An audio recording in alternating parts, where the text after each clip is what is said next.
fig growing on my tiny little fig tree.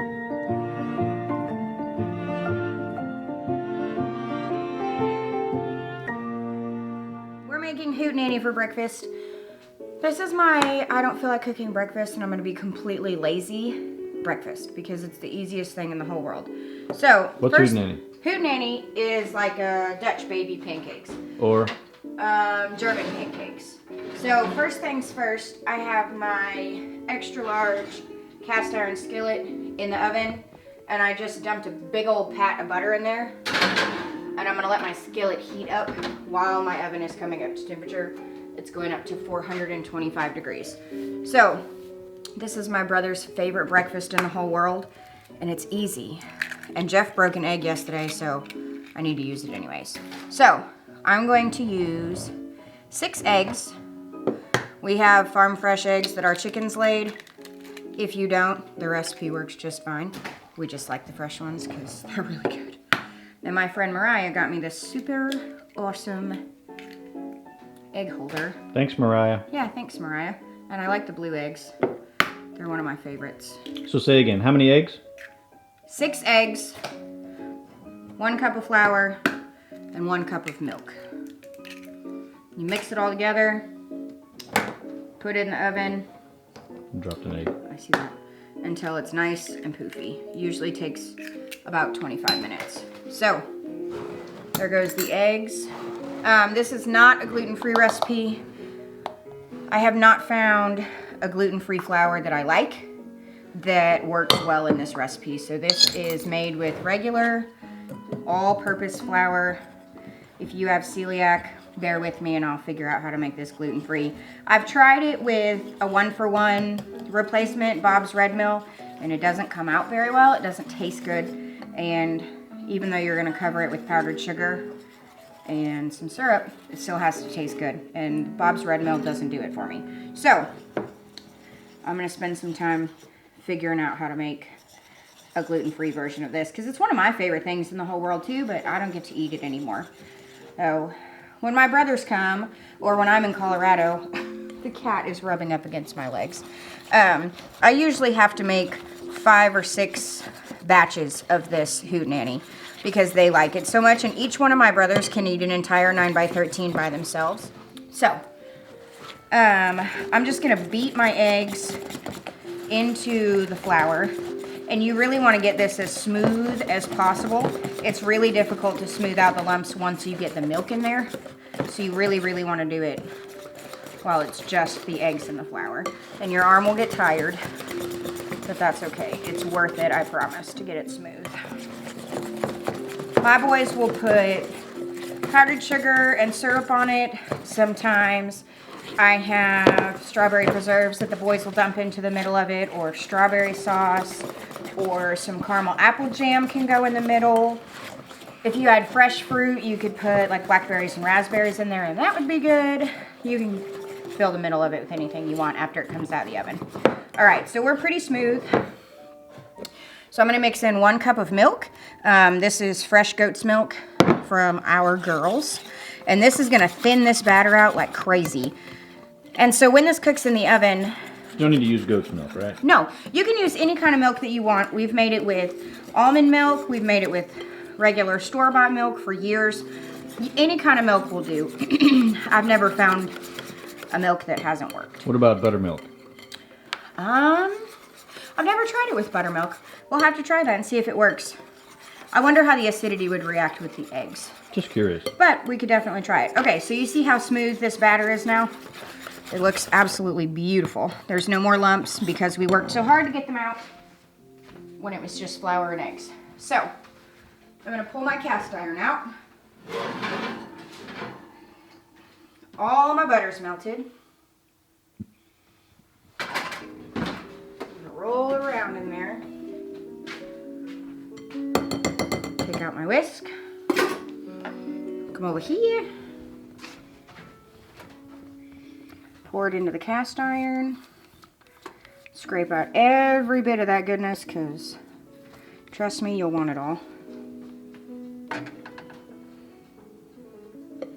Then you just pop it into a 425 degree oven until it's nice and poofy. It's gonna look flat for most of the time that it cooks, and it's gonna make you really nervous.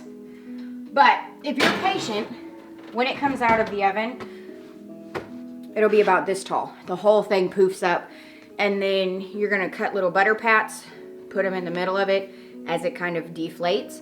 And then once the middle of it has sunk a little bit, you can fill it with whatever you want. So, be back in a few.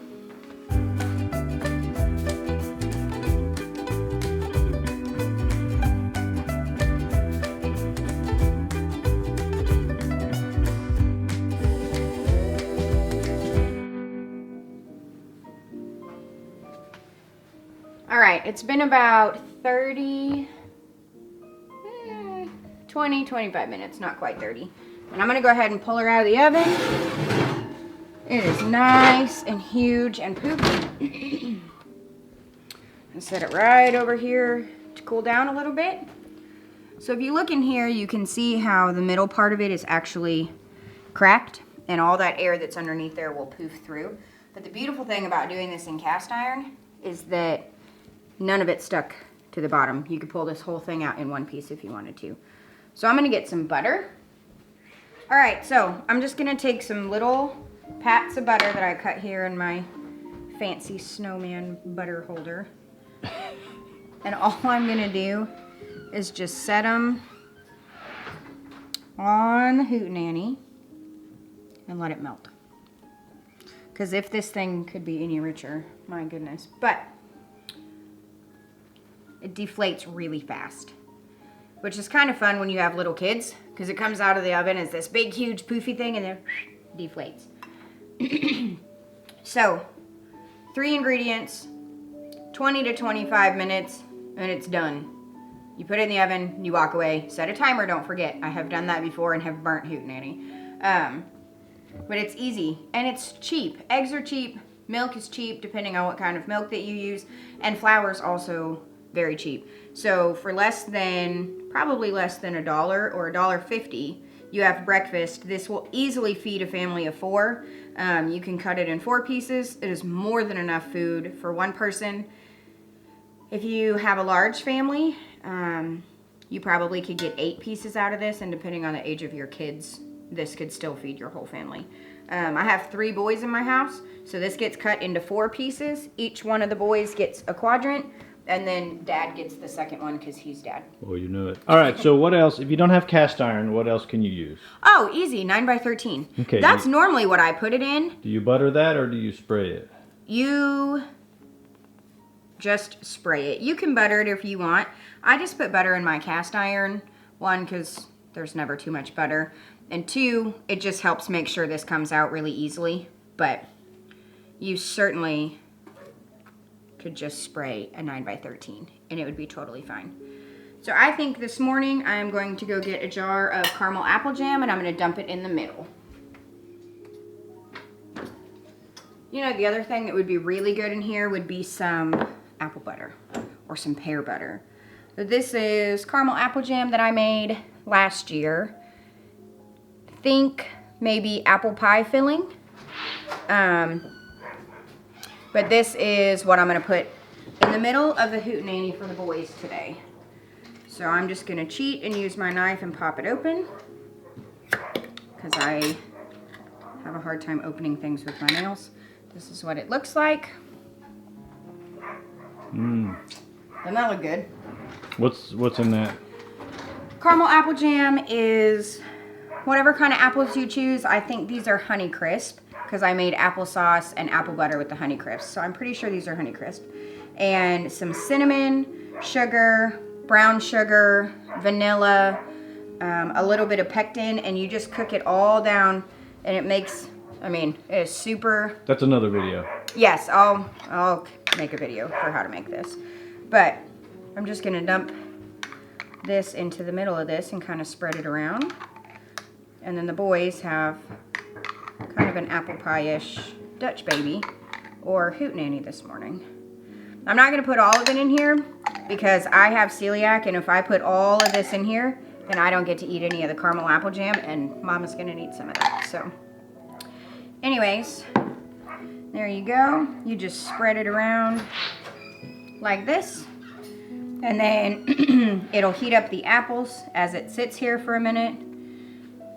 I'm not gonna put that back in that jar because that will ruin it for me.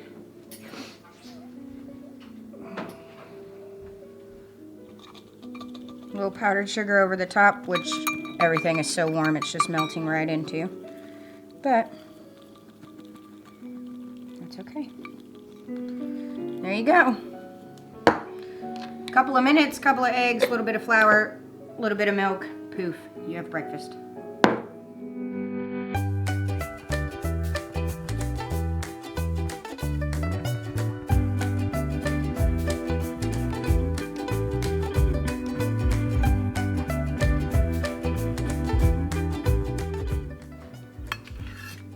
There you go.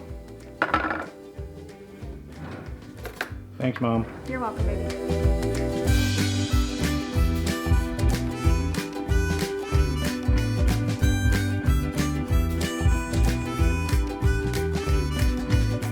Okay, go. Oh, can you stop doing that? It's so annoying.